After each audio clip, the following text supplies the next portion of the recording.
Margaret Ashford sat on the narrow wooden bench inside her jail cell on the morning of March 28, 1908. The stone walls were cold and damp, pressing in on her from every side, as if the building itself wanted to remind her that she was powerless here. Her ribs throbbed each time she breathed. A purple bruise darkened her cheek, and her wrists were raw where police hands had gripped her too tightly. She was hungry, weak from days of deliberate neglect, but her eyes were sharp and alive. Despite the pain, despite the filth and silence of the cell, her spirit remained unbroken. This was her 17th arrest in 3 years.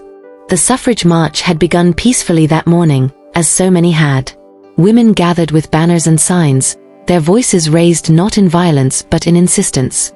They asked for what men already had and barely thought about: the right to vote, the right to have a voice in the laws that governed their lives.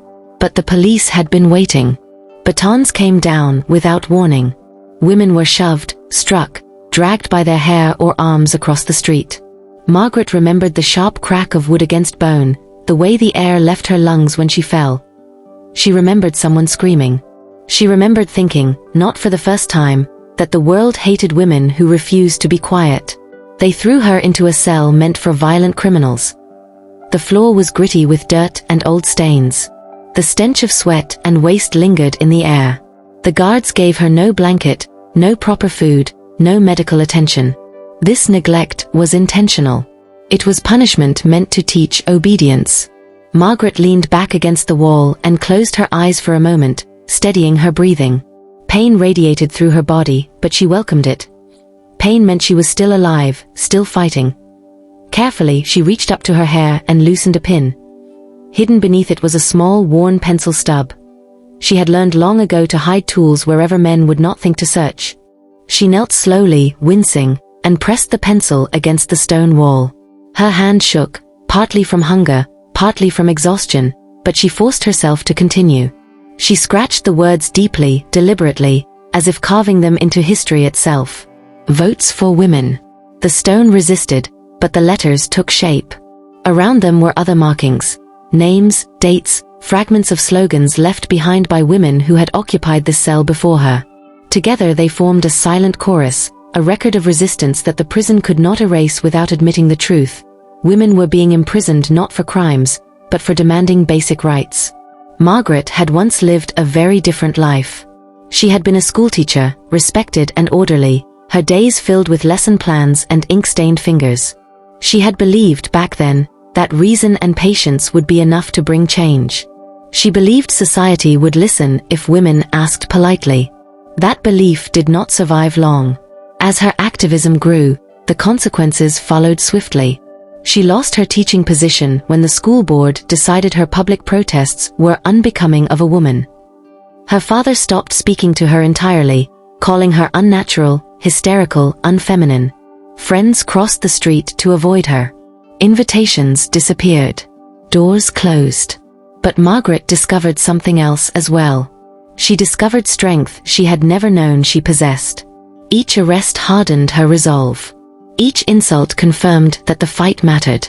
If demanding equality provoked such fury, then equality must be powerful indeed. During earlier imprisonments, she had gone on hunger strikes alongside other suffragettes.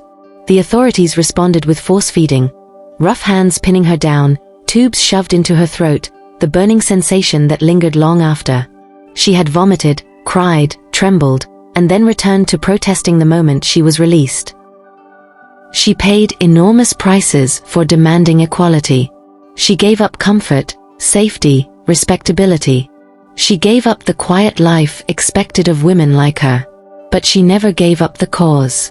On that day in 1908, as she finished carving the words on the wall, footsteps echoed down the corridor. Margaret stiffened but did not hide the pencil. A guard appeared, followed by a man holding a camera.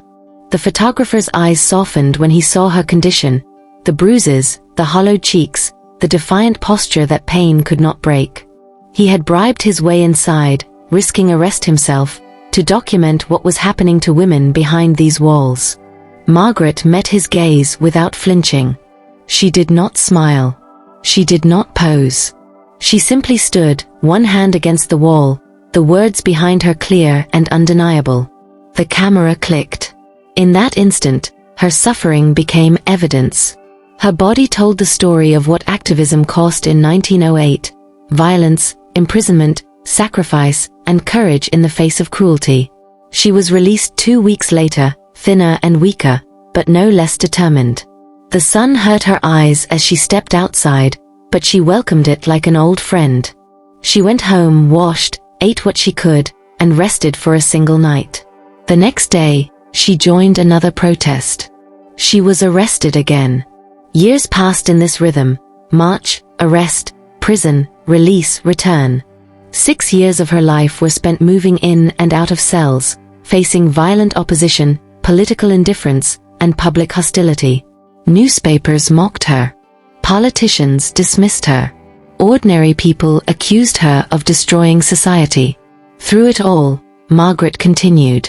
When the law finally changed in 1920, she stood in line to vote for the first time at age 46. Her hands shook as she filled out her ballot. Tears blurred her vision. She cried not from sadness, but from the weight of everything it had taken to reach that moment. She had been arrested 23 times to earn that right. She lived quietly after that, never seeking praise, never calling herself a hero. She voted in every election. She told her granddaughter stories, not of pain but of persistence. She died in 1952 at the age of 78. At her funeral, her granddaughter stood before the gathered crowd and spoke of the woman she had known. Grandma Margaret went to jail 23 times for demanding the vote. She was beaten, force-fed, called every horrible name, lost her career, and rejected by her family.